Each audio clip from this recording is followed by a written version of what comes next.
बहुत पुरानी बात है, एक जंगल में खूंखार शेर राज किया करता है। राजा होने के कारण वह शेर जंगल के बाकी सारे जानवरों पर ध्वंस जमाता था और उनका शिकार करके उन्हें खा जाया करता था। कई बार वह एक या दो नहीं बल्कि कई जानवरों को मार दिया करता था। इस बात से जंगल के सभी जानवर बहुत परेशान थे। उन्हें डर लगता था कि इस तरह एक दिन शेर जंगल के सारे जानवरों को खा जाएगा। इस बात का हल निकालने के लिए सभी जानवरों ने फैसला किया कि वो जाकर शेर से बात करेंगे और उसे समझाने की कोशिश करेंगे।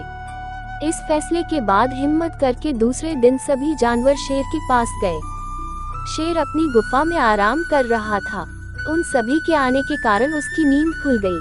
उन सभी को एक साथ देखकर शेर गुस्से से बोला, तुम सभी एक साथ यहाँ क्या कर रहे हो? मैंने कोई दावत रखी है क्या? इस बात पर जानवर दल का सरदार बोला, महाराज, हम सभी यहाँ आपसे एक विनती करने आए हैं। दरअसल आप जब भी शिकार पर निकलते हैं तो एक साथ कई जानवर मार देते हैं, जिनमें से कई को आप खा भी नहीं पाते। आपके ऐसा करने से हमारी संख्या कम होती जा रही है और आपकी प्रजा छोटी होती जा रही है।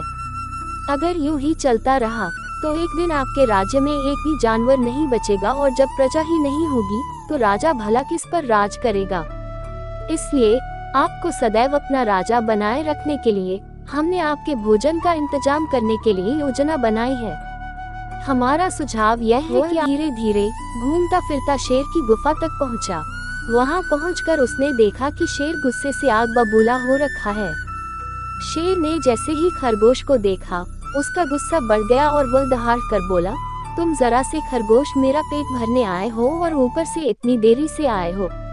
पता है मुझे कितनी जोर से भूख लगी है। कहाँ मर गए थे और तुमसे मेरा पेट कैसे भरेगा? शेर को तिमिलाया हुआ देख खरगोश बोला, महाराज, मैं आपकी सेवा में अकेला नहीं आ रहा था, बल्कि मेरे साथ मेरे 5 साथी और भी थे। लेकिन मगर महाराज, रास्ते में हमें एक और शेर मिल गया जो हमें खाने की जिद करने लगा। वह मेरे साथियों को मारकर खा गया। मैं किसी तरह अपनी जान बचाकर यहाँ आया हूँ। यह सुनकर शेर और ज्यादा गुस्सा हो गया। वह बोला, एक और शेर? कौन है वह और मेरे जंगल में क्या कर रहा है?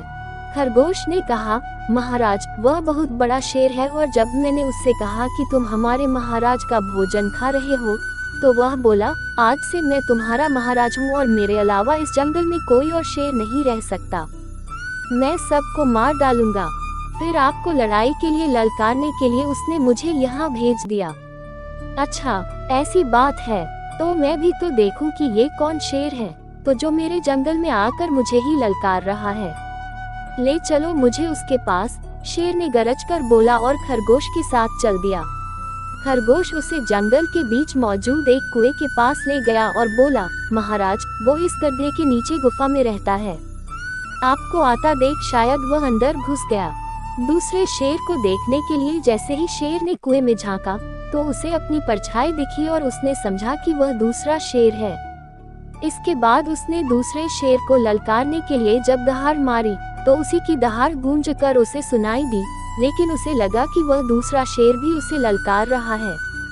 बस इतने में शेर को गुस्सा आया और उसने कुएं में छलांग लगा दी। छलांग लगाते ही शेर कुएं की दीवार से टकराया और पानी में गिरकर मर गया। यह खबर जब जंगल के बाकी जानवरों को मिली तो सारे बहुत खुश हुए और खरगोश की जय जयकार करने लगे। कहानी से सीख। बच्चों, इस कहानी से हमें यह सीख मिलती है कि मुश्किल से मुश्किल परिस्थिति में भी दिमाग शांत रखने से हर कठिनाई को आसानी से सुलझाया जा सकता है।